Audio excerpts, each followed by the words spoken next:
Welcome home, where we provide information, inspiration, and motivator after motivator after motivator here on America's Next.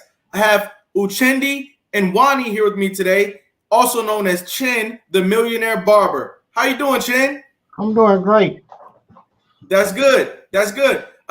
Looks like you're sitting in an in-home barber shop. What's going on over there? Yeah, I'm sitting at home. Got my barber chair. It's about 120 years old. One of the oldest in the world. One of the oldest in the world. Who made it? It's a Koken. K-O. I think it's Koken. Koken. Yep. Now, for those people who might not know, antique barber chairs were built very, very sturdily, and a lot of them are still around today, and they're very expensive. Yeah, they are. That's a real expensive chair. There's 2 books on that chair. One of those books is the oldest barber book known in the world. The other one is probably the second oldest. They're probably about 120 years old, and you literally had to be a doctor. If you look in that book, it has surgeries, everything. The anatomy is very detailed, and this is like 120 years ago. Wow. So for all the barbers out there who might be newly interested or newly acquainted with the industry, you're telling me that the barber was originally someone who performed surgeries as well? We were the original doctors and dentists. Whoa. The barber was the original doctor and dentist. Yes. Okay. Wow. Can you talk to me a little bit about what did that look like? What was the barber literally doing for people? Performing like surgeries, pulling teeth, doing everything that doctors do now. I mean, you see the barber pole. What color is the barber pole? Red, white, and blue. Mm-hmm. What's that stand for? White is for the bondage, blue is for the veins, red is for the blood. Right. So that pole signifies something. If you read the barber history. So the barber was one of the most respected men in society back then. Mm-hmm. We still got a lot of power. And yeah, that's right. And there were barbers in the time of Christ. Is that correct? Yes, there's always been barbers. Mm-hmm. Wow. Now, did you know from a young age that this is what you wanted to get into? No, I never even thought about that. What was going on in your childhood? Where were you? Where were you born? And what was it like when you were young? Well, my mom met my dad in college at Fisk University. So my mom's American, but my biological dad was Nigerian. And so she had 3 kids by him, and me, my brother and sister, and they stayed married for probably about 10 years. My brother and sister older than me, and he always had a little chest he kept locked.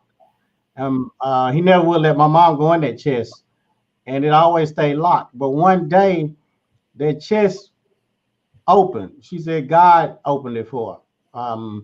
And she looked in his chest and she saw that he was married. He had a wife back in Nigeria. So she divorced him. We were basically homeless. We moved back with my grandparents. Whoa. Yeah. Whoa. How old were you when this happened? You were 3? Yeah. Okay. So, do you remember any of your life with your father? Do you have any memories of him in your life? Yeah, I can remember when I was 3. Nobody thought I could, but when I told my mom stuff, she knew that I had to, because, I told her things that she had to know that I remembered it. But I didn't remember everything, but a lot of things I could remember. What was it like for you in America with an African father? What did that mean in your household? Well, I mean, back then I was 3 years old, so I really don't know what that meant. It was just normal. But as I got older, things started coming together, because when they divorced, I was 3 and I never saw him again in life. So we grew up, in poverty with my grandparents, slept 3 and 4 to a bed. Grandparents didn't live, they lived together, but my grandmama and granddad, they weren't together. Back then they didn't get divorced. Granddad would just move in this room, grandma would be in that room, and they just didn't deal with each other. So my granddad was kind of like a womanizer, had a drinking problem. So they really, they were just roommates. And so it was, we grew up on food stamps, beans, rice, potatoes, oatmeal, cream of wheat, the big block of government cheese, the big Yeah. old bologna. And what state were y'all in going through this? We were in Tennessee, Nashville, Tennessee. Wow. Tennessee is a place where there are some storybook beginnings coming out of Tennessee for sure. Yep. Now you had some heck of a cheese toast sandwiches with that government block of cheese, didn't you? Yep. Mac and cheese. We grew up eating chitlins, pig feet, pig ears, hog tongues. Hog tongues. Anybody ever heard of that before? We ate all of that stuff where they had the pick fives in the hood. You get fried meats and stuff. So I don't eat that stuff now. I don't eat chicken, meat, any of that now. But back then, that's how you grew up. We did. Yeah. Those were the makings of your childhood. Did you all go to church as well? Yeah, we went to church every Sunday. I had one suit. My brother had one suit. Every Easter we got a new suit, and we'll wear that same suit to church every Sunday with the black shoes. Never went to the dry cleaners or whatever, but we always went to church. My grandma, my mom, my granddad didn't go to church, but we all went. It was mandatory in our house. Mm. Was it communicated to you that your faith in God, your stewardship of religion was going to be something that was going to anchor you throughout your life? Is that how y'all felt? Yeah, that's how I felt. But as I got older, I started thinking differently. Mm-hmm. I started thinking differently. As I got older, my mom married a minister, Dr. Irving Jones. I call him my dad. So we was in church every Sunday. Prayer meeting was on Wednesday night. Thursday was choir rehearsal, vacation Bible school, all that, Baptist training union. We lived at the church. Right. And so what was going on with your siblings, your brothers at the time? What were they doing? What were they into when they were young? Typical. Junior, elementary, just typical, playing outside, riding bicycles. Then junior high, listening to the radio. Then high school, typical high school, playing sports. We had a pretty good middle income. It was good. It wasn't bad. Right. So you guys didn't stay, in an impoverished condition. You must have saw your mother and then your stepfather kind of putting in work to help y'all get y'all life to a better economic situation. Yeah, they were putting in work, but we were always a day late, $1 short. Every Christmas, we got a $100 bill. Me, my brother and sister, and I remember buying a Walkman radio and a remote control car, and the $100 was about gone. I didn't have enough money to buy a real cassette tape, so I had to buy the blank cassette tapes and put it in the stereo. We called it a component set, and when the DJ came on and played the song, I recorded. So we didn't have money. I mean, I look back now and realize that we didn't. It was always a struggle. But do you feel like growing up with no money and in a situation where everything is kind of handmade, if you will, everything is makeshift, if you will, taught you some things that there will be no other way to teach you? Yeah, I mean, a lot of people learn from experience and from the struggle. My mom would expose us to stuff, though. She would drive to the rich Caucasian neighborhoods. They had parade of homes where you pay $5, and she'd have $20. Pay $5 for me, my brother, my sister, and her, and we'd go in these big old mansions. And you had to take your shoes off, and you get to walk around. And she did that to us for exposure. She knows she could never buy for us or whatever, but she exposed us like that. We would ride around in neighborhoods with big homes or whatever, just expose us. She would give us books. I'd go to London, Paris. I'd go all over the world with a book. So it was vicariously I was living that way. So that's how she exposed us. And I tell as a kid, Mom, one day I'm gonna buy you a house like this, because she exposed me to that. During Christmas, we see these big old houses, decorations, and I look at them and say, I know they're gonna have a good Christmas. Right. Our Christmas was not like that. We had a little bit, but it wasn't a lot. I mean, we grew up in North Nashville. Everybody out there was poor or po, how we would say it. But we made do with what we did, hopscotch. You know, we'd create stuff, old mattress, be in the backyard, we do them gymnastics. You know, Right. we Flipping made on the mattress. yeah. So As they would say. Flipping on a dirty mattress. A lot of young people have done it. What I was also talking about was, you know, if you've ever dealt with hunger, when you're living a life like that, it teaches you some things about sacrifice. It teaches you some things about patience, keeping hope, simply because you might not be eating 2 or 3 times a day. You might eat one meal every 2 days, or, you know, one meal a day is a stretch when you're a child. You know, a child looks for something to eat every couple hours. But when you're growing up in a struggle, you know, you're learning how to deal with hunger as a child. And so that teaches you some things mentally and emotionally that it's hard to teach an adult, you know, who's figured out how they're going to survive already, what it means to really be hungry in your career, hungry in the goals that you set in your life, hungry in your objectives in life. It's hard to teach a certain type of hunger that you learn when you've grown up in poverty. right. Yes, it is. So now, did you begin to channel your mind into the realities of the homes that your mother showed you when you were young? So no matter where y'all were living, you had the mentality that, okay, even though I'm living here, let's say a project building or, you know, an urban house not looking good, in my mind, I'm living out in the suburbs. In my mind, I'm reading books just like these other folks are reading books. In my mind, I'm planning a successful course for the rest of my life, just like they're doing. Were you doing that? I was thinking about that, but I didn't know how I was going to get it because, Okay. and where I grew up, the only person that had money was 3 people, either a doctor, a dentist, or the dope man. You know, the 3 Ds: Wow. doctor, dentist, dope man. Right. I knew I wasn't going to be a doctor. I knew I wasn't going to be a dentist because you had to go to school, college, about 12 years or 8 years after high school. Yep. So That's right. if you know you're not the smartest cookie or whatever and don't have the means to go to college to pay all of that money, hundreds of thousands of dollars, your role model becomes a dope man. I mean, even if you're in church, you know, people say, well, your dad was a minister.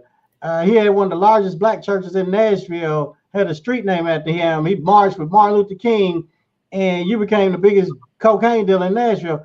Why is that, you know?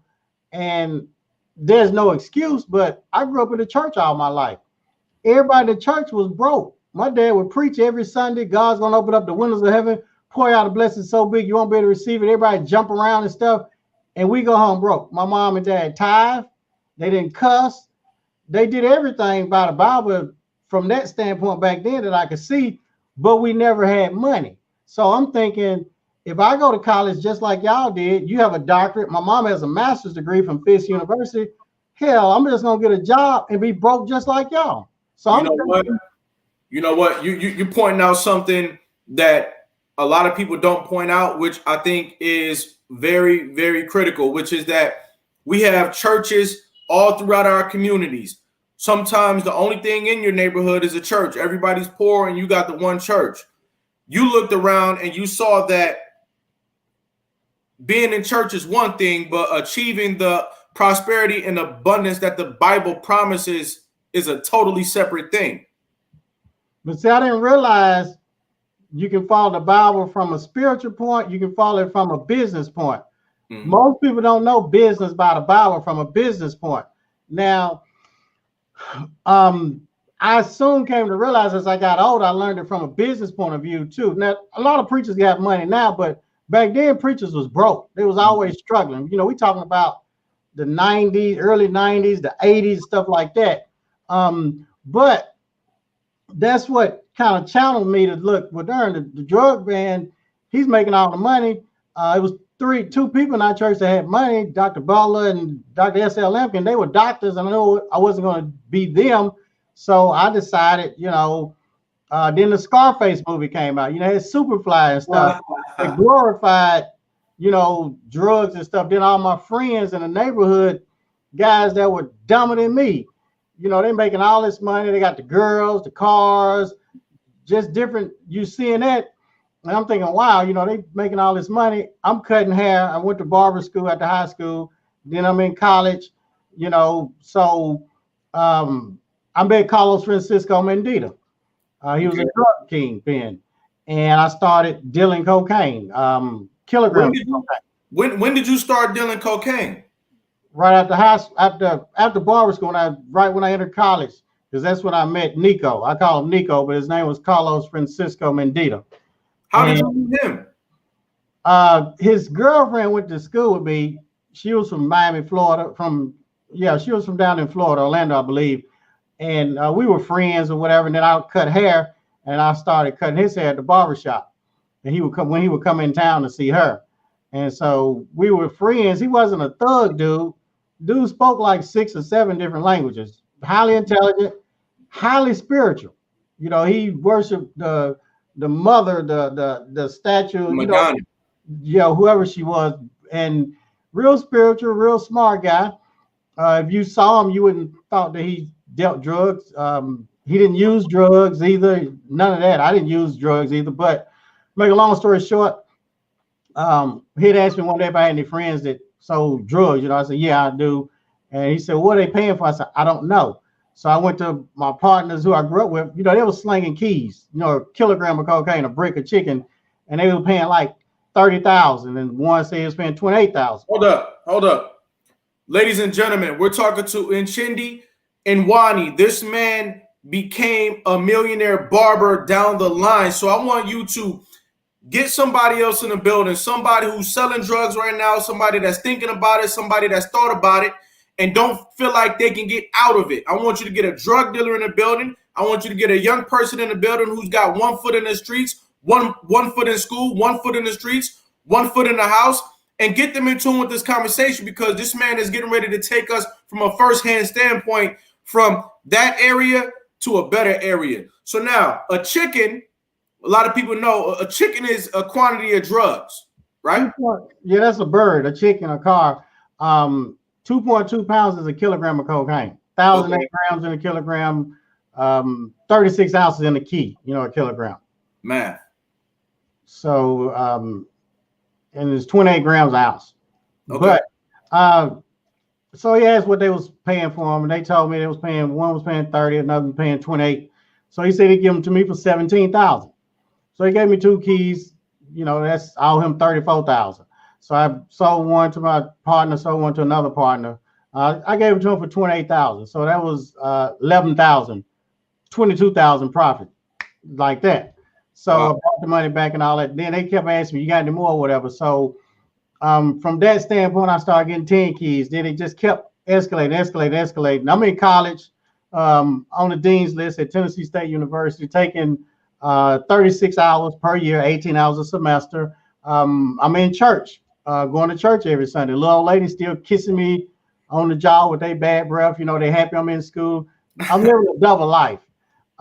Now I have people running the operation for me.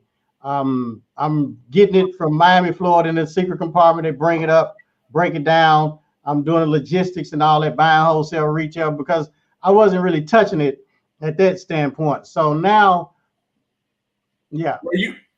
During this time, were you thinking this is beneath me, or were you thinking this is what I've been looking for? I hit the jackpot. No, I was thinking that I was going to make, you know, millions of dollars. And then when I graduated from college, I was going to quit. And then I'd have the brains, the education, and then I'd have the money to do business. Because while I was dealing cocaine, before I started dealing that, I already had a barbershop and a car lot before that. So I was already in a car wash. So I was doing business, made money from cutting hair or whatever. But when I got introduced to that, I guess you'd say greed kicked in, or opportunity or whatever. But I didn't think that I would go to prison or get caught because I wasn't touching the cocaine. See, even when I got in trouble, they charged me with conspiracy to distribute cocaine. I never got caught red-handed with cocaine in my hand. So I didn't know about this conspiracy law that they could send you away forever without even touching the cocaine. But make a long story short, made a lot of money. The biggest deal, I was in class taking my midterm exam. They brought the cocaine up. They had phones tapped and all that type of stuff. The bus went down. They got everything.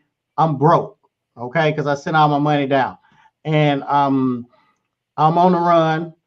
I didn't get caught with anything, but they looking for me. So I finally turned myself in, and my sister, they looking for her. She was guilty by association. So you got to watch who you hang around. Me and my sister are like that. We're still like that. So if you're doing something illegal, you stand a chance of getting everybody in trouble around you. So they charge a whole conspiracy to distribute. We both looking at 30 years of life. No money. All the money's gone.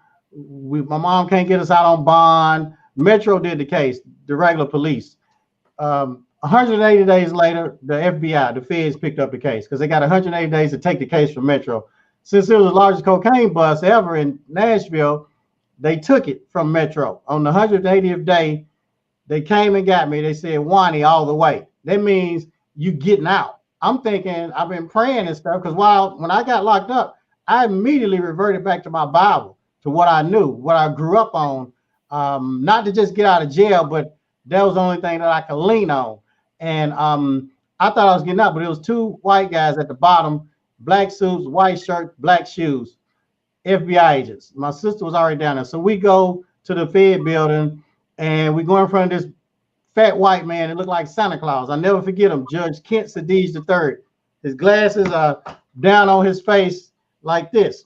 It says, count 1, conspiracy to distribute cocaine, carries 10 years to life. Count 2, trafficking cocaine, carries 10 years to life. Count 3, aiding and abetting. Count 4, gun charges. So they charge you with everything that my partners got charged with. So it's 30 years of life. My sister faints. We both handcuffed in orange suits. Now she got a 3-year-old daughter, child, Whitney, who was my niece. So my dad has the largest church, black church in Nashville at the time. My mom is a school teacher, has a master's degree. All this is on the news. She has a nervous breakdown. The whole family is falling apart. I'm having a breakdown. I went from 175 pounds to 120 pounds. I went from a 34 waist to a 26 waist. So I'm deteriorating because of the stress and all of this that's on me and the pressure. So I have no money. They lowered the bond to 25,000. Everybody know you ain't got to bring 25,000 down there. It's 2,500. My mom and dad had been working for over 30 years. He had a doctorate degree. She had a master's degree. They did not have $2,500 saved to get my sister out. I said, get D out. Don't get me out. Let me stay. They didn't have $2,500, okay? Because they were living paycheck to paycheck. Although they worked hard, did everything that they knew how. So she goes to the teacher's credit union, borrows $2,500 to get my sister out. They've been paying on the house for 20-something years at the time. You know, how black folk buy a house, their goal is to pay it off in 30 years. They may have to get it refinanced to pull money out or whatever. They paying on this house for 20-something years. She puts that house up to get me out because I had ran from the police. They almost caught me when I was on the run, but I got away because I was in the hood and I knew the alleys and stuff. So they said, we put an electronic monitor on his ankle, like a little beeper. If he runs, we're going to take your house, okay, if he jumps bond. So I wasn't going to run. At this time, I'm out. I'm looking at 30 years of life. I'm going through this case. Go ahead. Let's slow this down a little bit because it is such a tremendous story. Let's back it up a little bit. When you were selling the drugs, and correct me where I'm wrong because I've never done this. Cocaine is different from crack, correct? So you weren't selling crack, you were selling cocaine? I was selling both. Okay. So were you thinking like the drug addicts that I see on the street, I'm contributing to their demise? Did that ever come across your mind? No, because I didn't see drug addicts. I didn't sell 16, 8 balls, quarter ounce, ounces. I sold large quantities. I sold to people that look like you, look like me. They weren't crackheads. They were business people. Right. So I didn't see that part. And my mindset back then, that I look back, every blind and I see a crackhead, but my mindset back then was, hey, I didn't make them smoke this. I didn't put a gun to them and force them to do it. They're doing that on their own free will. So in my mindset, I felt that I was not contributing because I didn't make them do it. They did it because they wanted to do it. But now, you know, I was contributing to that. But back then, the mindset was, I ain't forcing them to do it. That's their free will to do that. And then my other question is, sometimes we hear the phrase, the grass isn't always greener on the other side, right? At any point, did you think this is just too easy? You know, the authorities must be somewhere. And the point that I want to drive home with this is that for all the folks out there today who take a look around in their communities, I'm noticing a trend. I'm noticing that the drug market, it starts off like it seems like you're getting away with it, but when you feel like you're becoming really successful, it seems like 9 times out of 10, if not 10 times out of 10, you actually doing business with the police now. Once you start dealing with multiple keys, large quantities of the drug, you know, at what point do we realize that the large quantity is directly connected to the police? Or am I wrong? Well, I mean, in some situations, yes, but you doing business with the devil. Yeah. Who's worse than the police. There you go. Anytime you're doing business with the devil, there's no win. You're going to end up dead or in prison.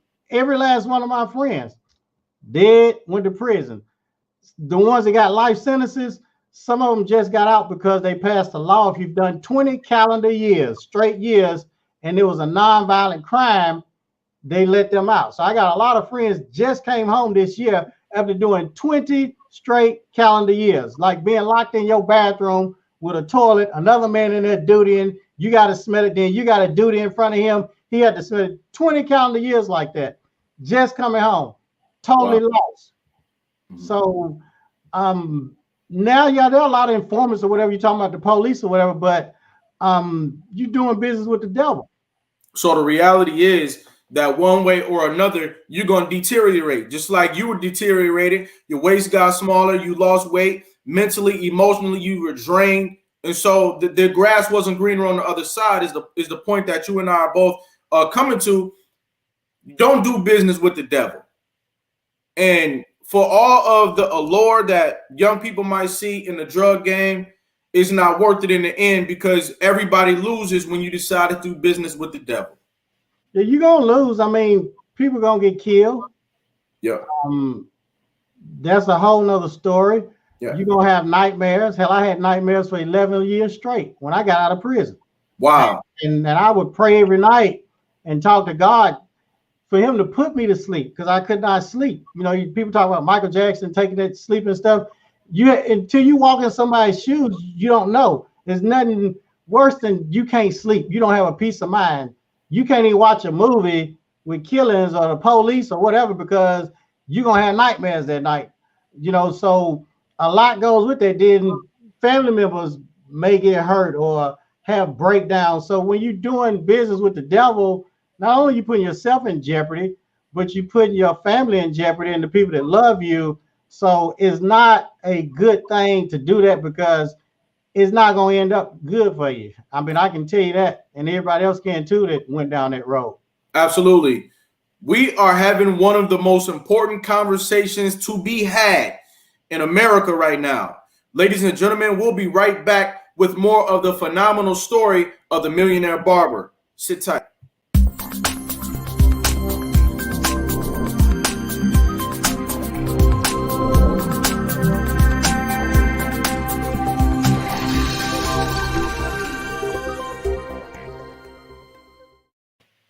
America's Next Motivator, Monday, Wednesday, and Friday at 5 p.m. Eastern, Tuesday and Thursday at 10 a.m. Eastern. America's Next Motivator, hosted by me, Cedric Riley, and sponsored by the Pride Empowerment Network.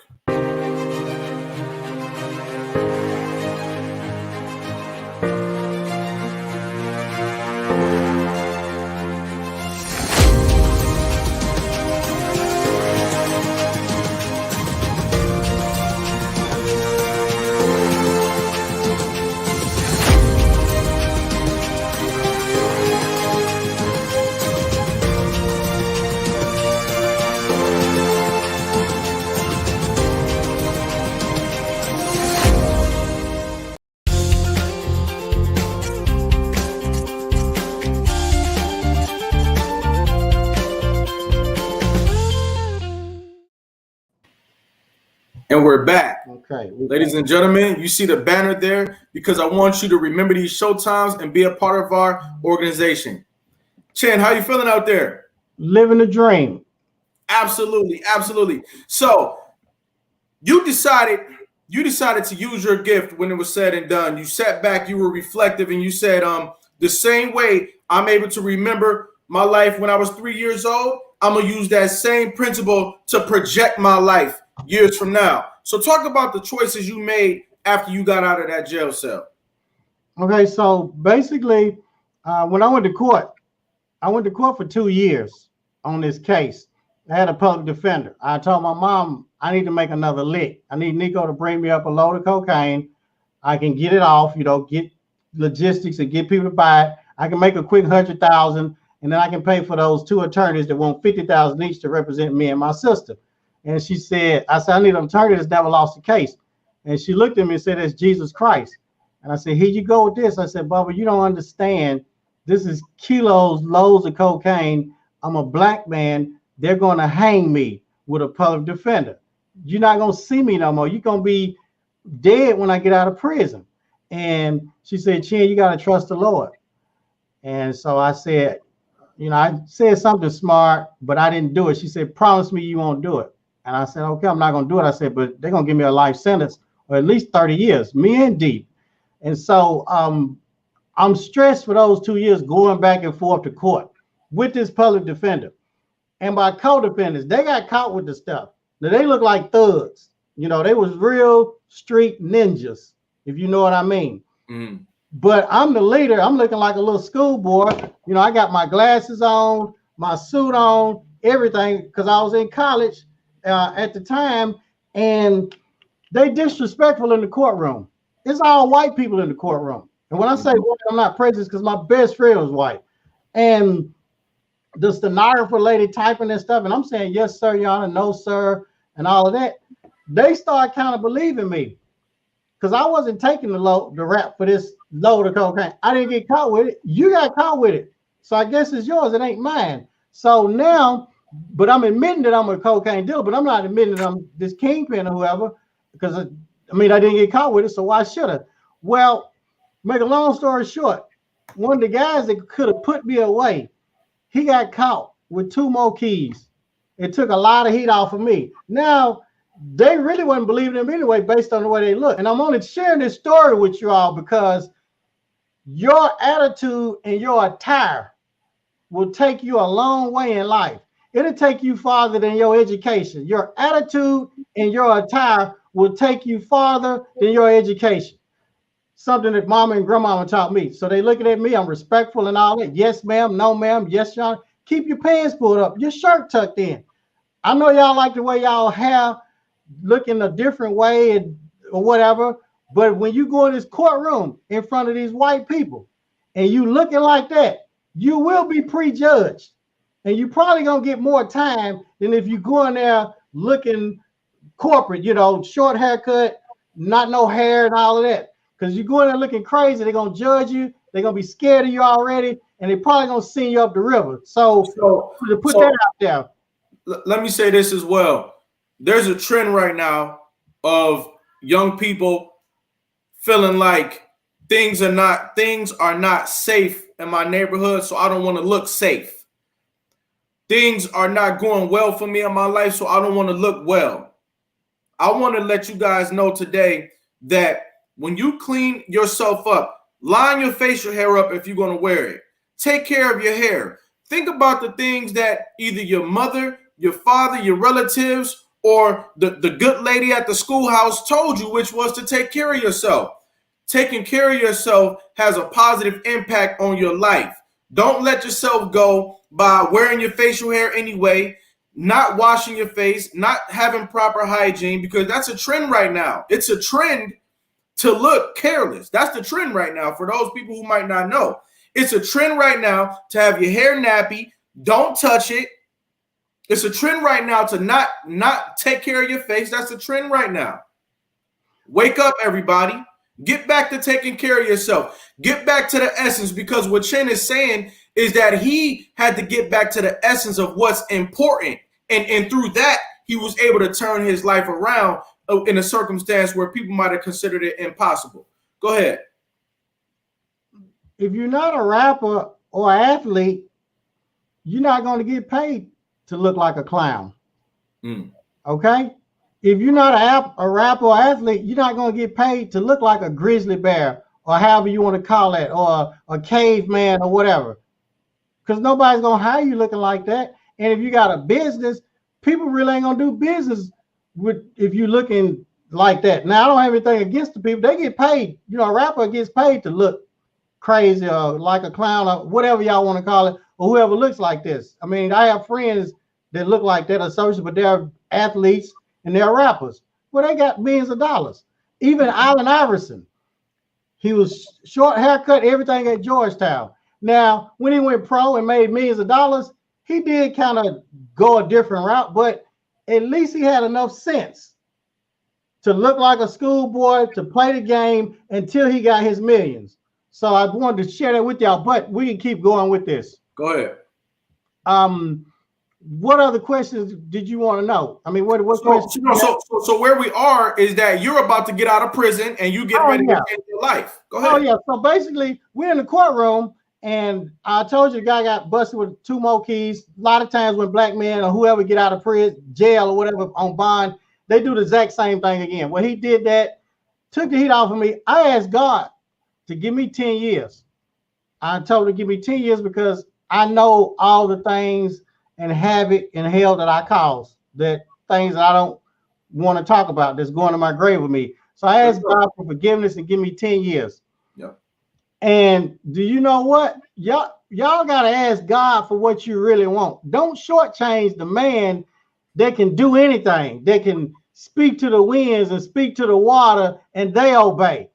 If you're going to ask him for something, ask him for what you really want. I told him to give me 10 years. I prayed for that. I went in that courtroom. I couldn't snitch on nobody because those guys were the ones that got caught.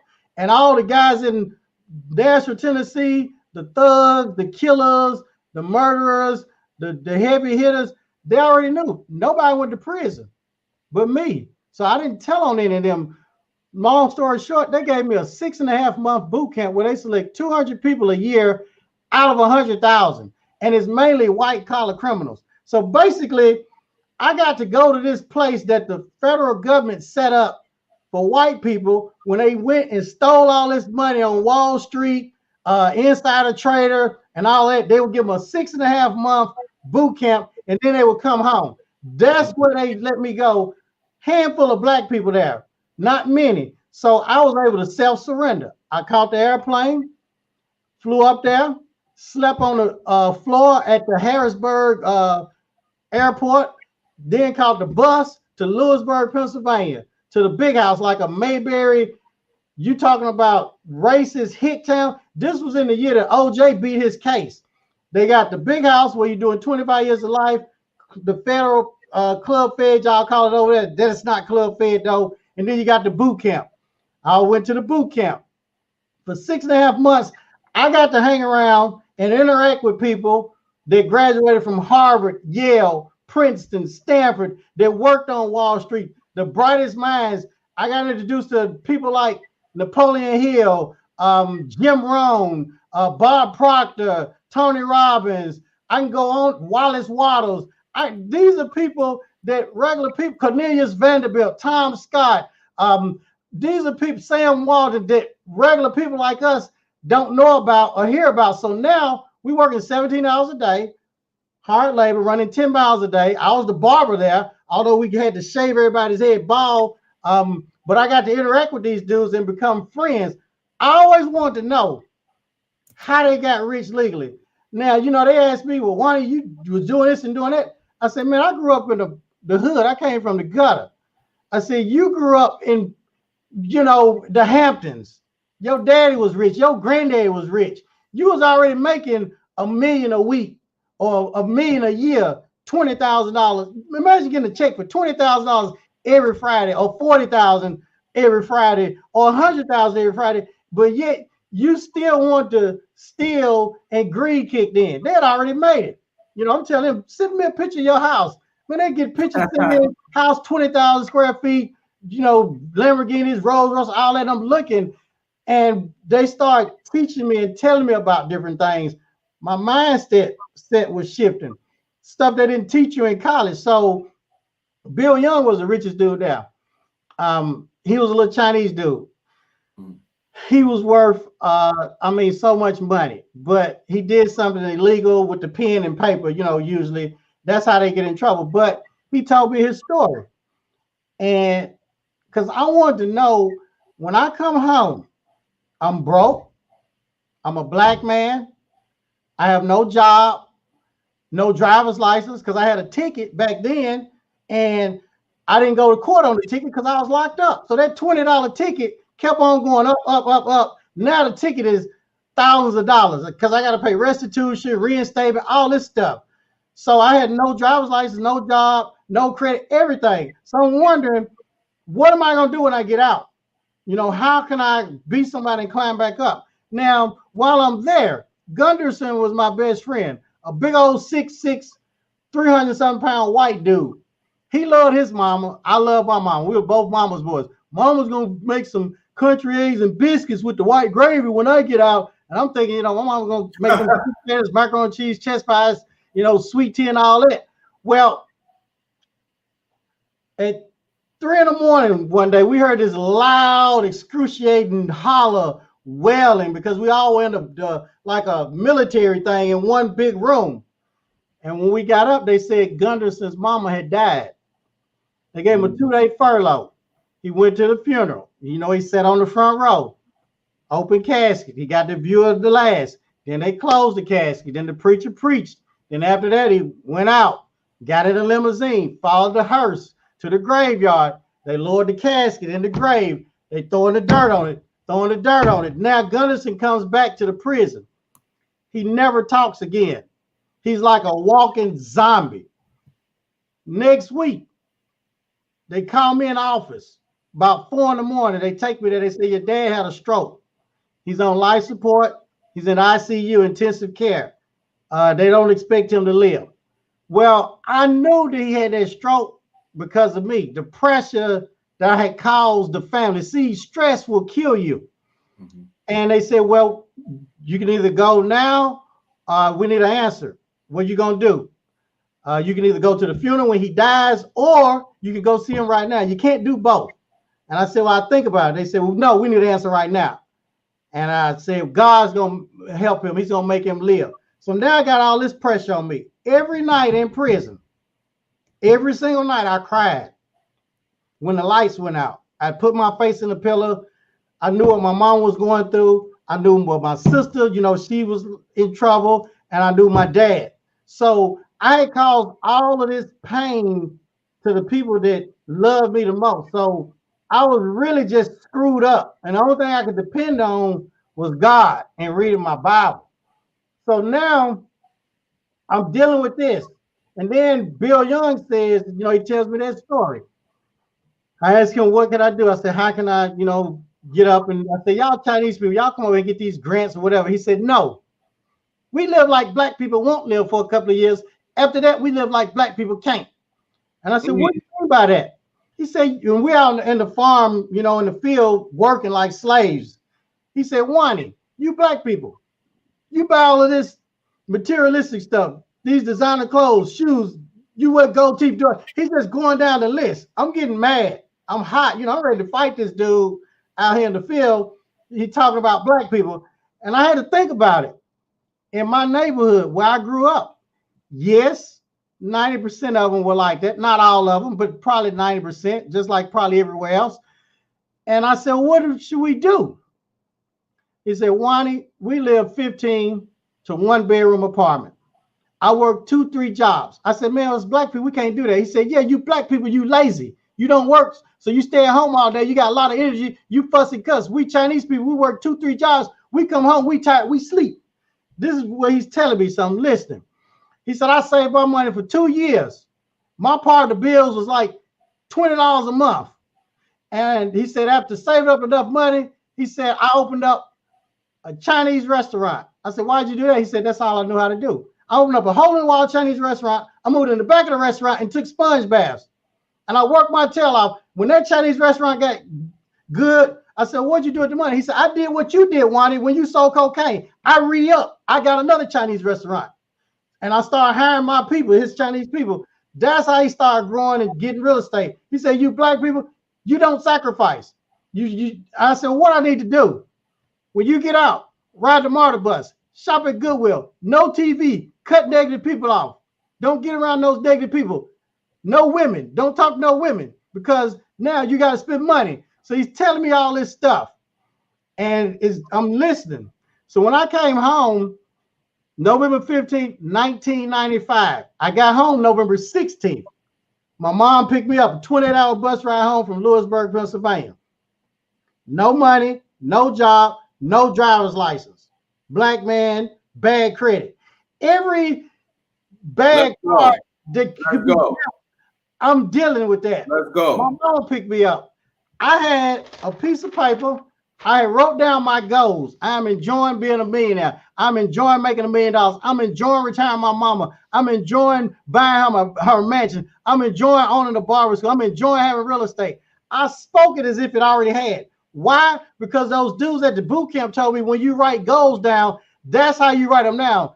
Speak. Whatever God spoke, it became. You got to speak it. You got to have vision. Faith the size of a mustard seed can move mountains. You don't walk by sight. You don't even spend money by sight. You don't invest by sight. You walk, you invest, and you speak with vision. What you expect to come to you. What are you expecting? So that's how I was. My family, everybody thought I was crazy. Even the people who I grew up with, they said, man, Chin, the prison done ducked him up. That's what they said. Y'all can fill in the blank. I was not crazy. They was crazy. And I'm speaking all of this stuff. And when you speak stuff, if they don't laugh at you when you tell somebody your dream, you're not dreaming big enough. So now I'm at the halfway house. I'm going out looking for jobs. There's a question. Have you ever been convicted of a felon? If so, you got to explain. Every time I put that on there, nobody hired me. I had restitution fees to pay. I'm at the federal halfway house. Could not find a job. I enrolled back in college. They said I couldn't. My counselor told me I couldn't enroll in college, but I knew I could. So I snuck and enrolled back in college because I needed 42 hours to graduate. And I told my mama I'd take them last 42 hours and graduate from Tennessee State University and give her that degree. Did I want to go back to college? No, I did not. Sometimes you got to do stuff for the people that you love and not for yourself. I went back to college, took 18 hours a semester, 6 that summer, walked across that stage, gave my mama that 4-year Bachelor of Business Administration degree. Upstairs right now in her 10,000 square foot house, it's on her wall in her bedroom. She still looks at that to this day, 20 years ago, and it makes her proud. You got to do things for other people. Now, I get home. Nobody's hiring me. Do you know that they were going to send me back to prison? Because I didn't have a job. Couldn't pay these restitution fees. See, now they call it rehabilitation. No, it's not rehabilitation. It's return. They trying to get you back there. They're going to send me back because I can't find a job. Hell, I'm going out looking every day. I'm writing down the ledgers. Y'all see that I'm trying, but you're going to send me back because I can't find a job to pay these restitutions. So now the devil's starting to play with me. You know, hell, I may as well go do something illegal and pay and stay out and take the risk or the chance. 3 days before they was going to send me back. I'm in college. You know, I enrolled back in school. I'm walking by the beauty salon every day. There's 3 chairs in there, 2 ladies in there working. I say, F it. I go in there because I ain't got nothing to lose. I say, ma'am, I need a job. I'm a licensed master barber. I used to sell cocaine, but I'm back in church and my mom is this, my dad's that. I said, ma'am, I need a job. I don't do that anymore. And can you please help me? Little old black lady, Miss Hattie Burns, looked me up and down. She said, boy, you don't look like you used to sell no cocaine. You don't look like you've been to prison. She said, you got a license? I said, yes, ma'am. And I'm looking at her in the eye. And she said, I'm going to give you that job because the way that your hair looks, the way that you looked at me, your pants pulled up, your shirt tucked in, you got your belt up, and you got great manners, boy. Your mom must have raised you right. Shame on you with the prison so that poison. Got that job, y'all. And passed out flyers. And do y'all know I started making about $200 a day cutting hair. And I'm taking sack lunches to work from the halfway house. I take 2 sack lunches for lunch and for dinner because I go to school at night. At the end of the year, I had over $40,000 saved. Why? Shopping at Goodwill, taking the MARTA bus, sacrificing, living below my means. Now everybody's talking about me, dogging me out. It does not matter. As long as they don't knock the stick off your shoulder, it does not matter what they say to you. Don't knock the stick off your shoulder. Listen, I'm listening to you. Go ahead. At the halfway house, I'm cutting everybody's hair. The women live downstairs who just got out of federal prison. The men upstairs. I'm doing manicures, pedicures, eyebrow arches, on my knees doing men's feet, toes. They calling me all kind of sissies, faggots, punks. It does not matter what y'all say to me.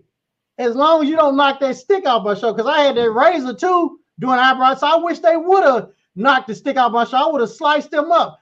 I don't care what your race, gender preference is. Don't let God gave you 2 ears for it to go in one ear and out the other. As long as they don't put their hands on you, don't worry about what they say. What they say about you is none of your business. Ignore them. Be like Helen Keller. So you proceeded with that mentality to build a large business in the barbering industry. We got about 2 minutes to talk about it, but I want you to explain to people, how did you actually become a millionaire barber? What did you do? What did I do? I quit looking at TV. I cut off Man and Babo. I got back in church. I fed my spirit every day with T.D. Jakes, Les Brown, and a lot of other people. That's what I did. And then I read books, business books, and then I found a mentor. The richest man in the Bible, who was that, Solomon or whatever? Hell, he hooked up and married the king Pharaoh's daughter. See, you got to connect with people that can take you to the next level. Mentorship. I connected with Miss Velma, like Scarface. He connected with Alexandria Sosa and came up. I connected with Miss Velma, this lady that did these schools, and I opened a school. It was the smallest school in the whole United States. I went from the brokest barber in the whole wide world, making 3 cents an hour, in prison, cutting hair, teaching students for 3 cents an hour, other guys, to probably one of the richest. Okay, but it was because of that. When I connected with Miss Velma, I followed a blueprint. I opened a raggedy school in the hood. Everybody laughed. When I opened that school, I was broke. And God blessed that school. He blew on it. And following her blueprint, after 3 years, I was able to get accredited. I'm still on federal parole at the time. I got accredited. The government started paying me thousands of dollars, over $500,000 that year. They paid me. I'm going to the federal building every month because I'm on federal parole, showing them my income, $50,000, $100,000 that month, because of God, because of Miss Velma's program. That lady helped me. This was a white lady. She let me get in the program, payment plan, all of that. And then I just kept growing and growing and growing, opened up multiple schools, had the biggest school, biggest barber school at one time, 200-something students. I'm going to the prisons getting guys out, going to the prisons getting women out, getting houses around the school, halfway houses, putting them, letting them stay there, going to their parole hearings, telling them they got a job, they can go to school. I'm going to take care of them. William Mead, a man that did 30 calendar years, went to his parole hearing. He got out. Now he's doing well. So my school was a ministry.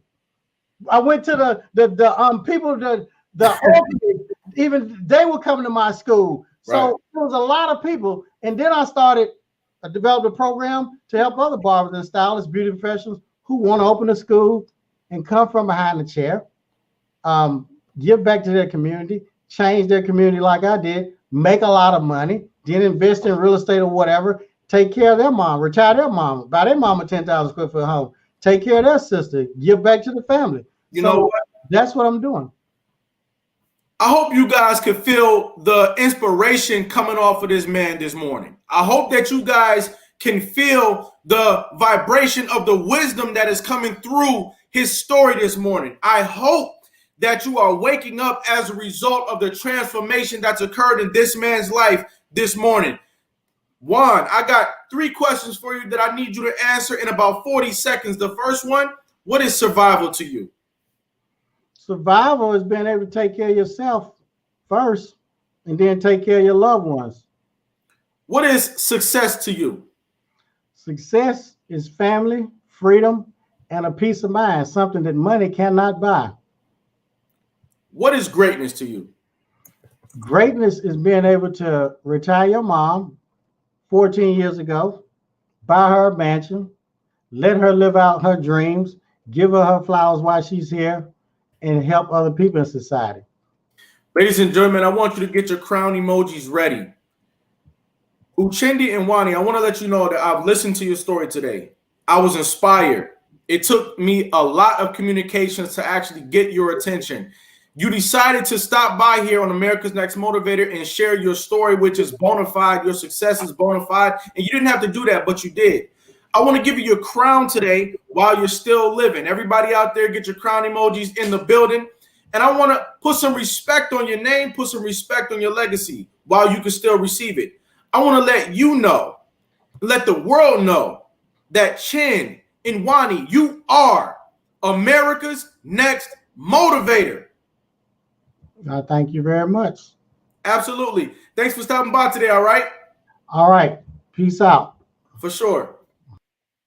Ladies and gentlemen, there you have it. Each and every episode of America's Next Motivator is going to have something here for you. All you've got to do, just like you did today, and I appreciate it, is stop by and pick it up.